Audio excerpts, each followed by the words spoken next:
Bienvenue à ceux qui retrouvent Intégral Week-end. C'est l'heure de notre focus d'actualité. On reçoit ce soir Florian Philippot. Bonsoir. Bonsoir. Vice-président, on le rappelle, du Front National. Alors on va évidemment évoquer l'enquête de soupçons d'emploi fictif d'assistants de députés Front National au Parlement européen. Ça s'est accéléré la semaine dernière. Et puis aujourd'hui, on a appris donc la mise en examen de Frédéric Chatillon, un des proches de Marine Le Pen. Il y a comme un avis de tempête quand même qui souffle pour vous en ce moment. Vous vivez ça comment ? Ah non, je pense qu'il y a un avis de tempête pour le système, en fait, qui voit bien les sondages de Marine Le Pen et qui, alors que rien n'a été fait pendant 2 ans, subitement ça accélère le rythme judiciaire là, à 2 mois de l'élection présidentielle. Alors, honnêtement, je pense qu'il n'y a personne qui est dupe de cette histoire-là. C'est-à-dire qu'on est toujours dans la même affaire. Depuis 2-3 ans, on pédale dans le vide. On pédale dans le vide parce que il n'y a pas de suspicion d'enrichissement personnel. Il y a pas. On est vraiment dans l'histoire de. Est-ce que c'est le côté le statut administratif d'un contrat. Bon, et, je veux dire. Regardez, M. Cazeneuve, hier, intervient dans l'affaire judiciaire. Premier ministre de la France. Il intervient.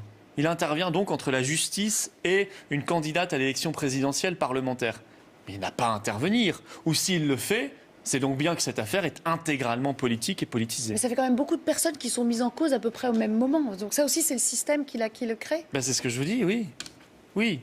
Quand on ne fait rien pendant 2 ans, par exemple sur l'affaire des assistants, pendant 2 ans il ne se passe rien judiciairement, et que d'un coup il faut absolument qu'il se passe des choses là, parce qu'on est à quelques semaines de l'élection présidentielle, mais le dossier n'est pas plus rempli, il reste toujours aussi vide. C'est qu'on est dans une justice médiatique. Voilà, une justice médiatique. Bon, eh bien écoutez, qu'est-ce que vous voulez que je dise à part ça, si ce n'est d'appeler à l'intelligence des Français et de leur dire, vous savez, on n'a que tous les 5 ans ce choix à faire pour la présidentielle. Ce choix qui engage l'avenir de notre pays, notre avenir collectif. Est-ce qu'on veut être un pays libre ou sous tutelle ? Est-ce qu'on fait quelque chose contre le chômage, contre la pauvreté, contre le terrorisme islamiste qui nous frappe sans cesse, contre la chienlit générale ? On voit maintenant des voitures brûlées chaque jour, des manifestations qui dégénèrent, des casseurs dans l'impunité. Ou est-ce qu'on en parle de tout cela ? Est-ce qu'on débat ? Est-ce qu'on remet les mêmes qui étaient au pouvoir hier ? Il s'appelle Macron, il s'appelle Fillon, il s'appelle Hamon, il s'appelle Mélenchon. Ou est-ce qu'on choisit une alternative ? C'est cette question-là que les Français vont se poser. Alors, permettez-moi de revenir aux affaires. Elle n'est pas la seule en cause aujourd'hui. Il y a François Fillon qui a beaucoup de mal avec la justice. Lui aussi pourrait avoir le même discours. Ces affaires ne s'arrangent pas, loin de là. On l'a encore vu hier. C'est-à-dire qu'à votre sens, lui aussi, il est un peu victime du système ? Ou c'est pas pareil pour lui ? Sur lui, chacun pourra s'interroger aussi sur le calendrier judiciaire. Après, sur la nature des affaires, c'est pas pareil. Ça n'a strictement rien à voir. Là, chez lui, il y a des suspicions d'enrichissement personnel et familial. Il y a de multiples affaires d'ailleurs sur des dizaines d'années. Il s'expliquera. Mais à la limite, moi, je préfère qu'il s'explique après l'élection. Qu'on puisse avoir un vrai débat. Il devra s'expliquer. Mais après l'élection, ce sera très bien. Il nous reste 8 semaines là de débat. Et si on n'a pas ces 8 semaines de débat... qu'est-ce qui va se passer pour la France ? Moi, je suis très inquiet. Je vois une ville comme Nantes aujourd'hui qui est mise à sac. J'ai vu hier des casseurs. Mise à sac, c'est pas ce qui nous est rapporté du terrain. Écoutez, moi j'ai vu des vitrines. Il y a eu 2 interpellations. Des vitrines. Ah oui, non, alors non, l'impunité pour les casseurs d'extrême gauche n'a jamais été un bon critère, parce que les bandes là d'antifa, ultra-violentes, ça bénéficient toujours d'une impunité d'État. Parce que ce sont les amis du pouvoir. En réalité, moi, j'ai vu des images de voitures brûlées, j'ai vu des images de vitrines de commerce saccagées, j'ai vu des gens armés de barres de fer, etc., en plein centre-ville. Est-ce que ça peut continuer ? Est-ce qu'on va continuer à voir, comme on l'a vu le mois dernier, le chômage continuer d'augmenter ? Est-ce qu'on va accepter que notre pays soit sous tutelle de l'Union européenne, qu'on lui impose des traités de libre-échange comme on l'a fait récemment avec le CETA, puisqu'il y a le salon de l'agriculture là. C'est-à-dire que le CETA, c'est un accord de libre-échange avec le Canada qui va multiplier par 10 nos importations de bœuf canadien, un bœuf moins cher que le bœuf français, ce qui va donc mettre en situation extrêmement délicate nos éleveurs une nouvelle fois. C'est ces questions-là qu'on doit se poser. Alors les affaires Fillon, très bien, je pense que ça a rompu le lien de confiance entre les Français et François Fillon, parce que les questions d'enrichissement personnel, c'est grave.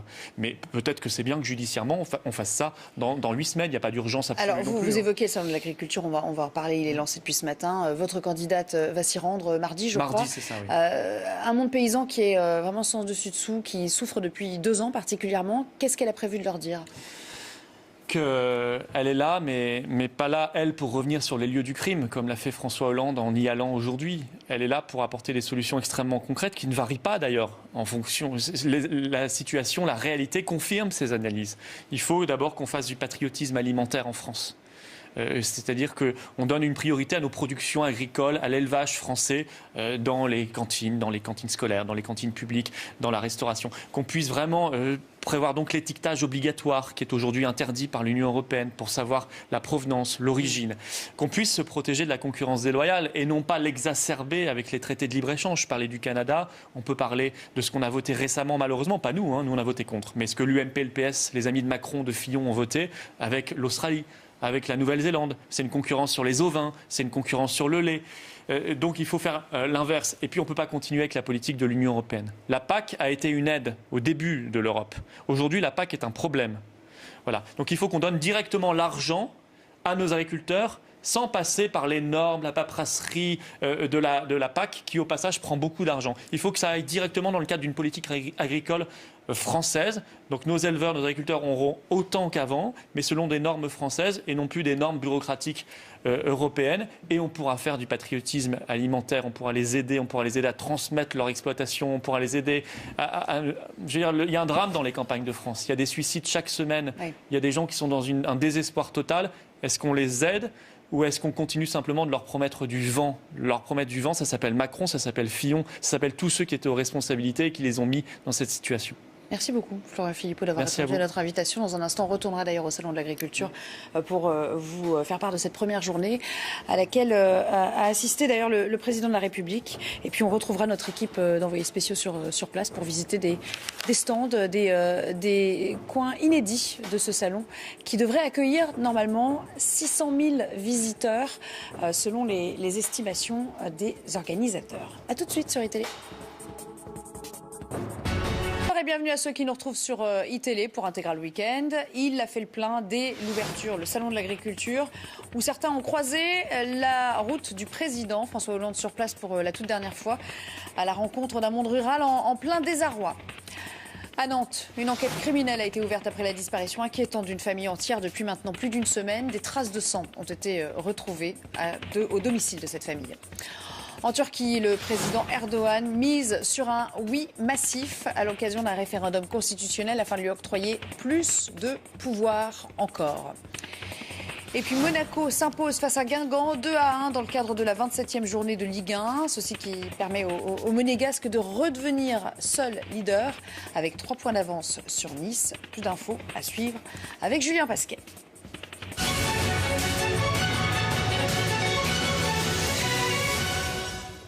Dernière dégustation, dernière plaisanterie aussi au passage. Une page se tourne aujourd'hui pour François Hollande. Il s'est rendu, comme le veut la tradition, au Salon de l'Agriculture dès les premières heures de la journée. On va revenir à ce parcours avec Justine Sago. Elle est gentille, je me dis, une amie là, grâce à vous. Quelques plaisanteries et sourires de façade. Pour son dernier Salon de l'Agriculture, François Hollande tente la légèreté. Mais aujourd'hui, au milieu d'éleveurs embourbés dans les difficultés économiques, le climat est bien morose.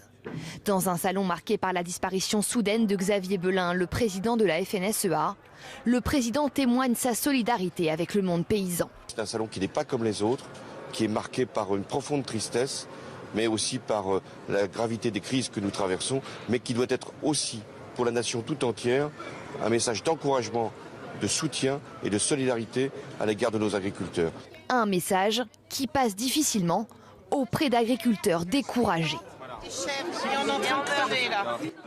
Prise à partie par ces agricultrices qui voient le prix de leur lait s'effondrer, le président peine à trouver les mots.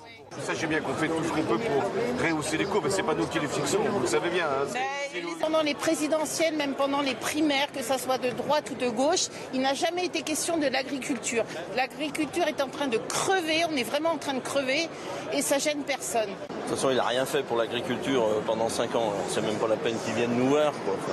Avec la chute des prix de vente du lait et de la viande bovine, les revenus des agriculteurs s'effondrent. L'année dernière, la moitié d'entre eux ont gagné moins de 400 € par mois. La crise de la grippe aviaire et l'abattage de millions de canards dans le sud-ouest aggravent la situation. Maigre consolation, le président a annoncé que le plan de refinancement des exploitations agricoles sera prolongé jusqu'au mois de juin. Et puis au même moment, le leader de la France Insoumise invitait lui ses partisans au Parc Floral, en contrepoint finalement de ce salon de l'agriculture dont il est l'un des plus farouches critiques. Et il s'en est encore expliqué, Jean-Luc Mélenchon. C'est un des penseurs qui va mettre en mouvement. Je n'irai pas au salon car je désapprouve absolument, totalement et radicalement le modèle d'agriculture productiviste. Et que je crois que si les élections nous sont favorables, nous mettrons une politique en œuvre pour en finir radicalement avec l'agriculture productiviste dans notre pays.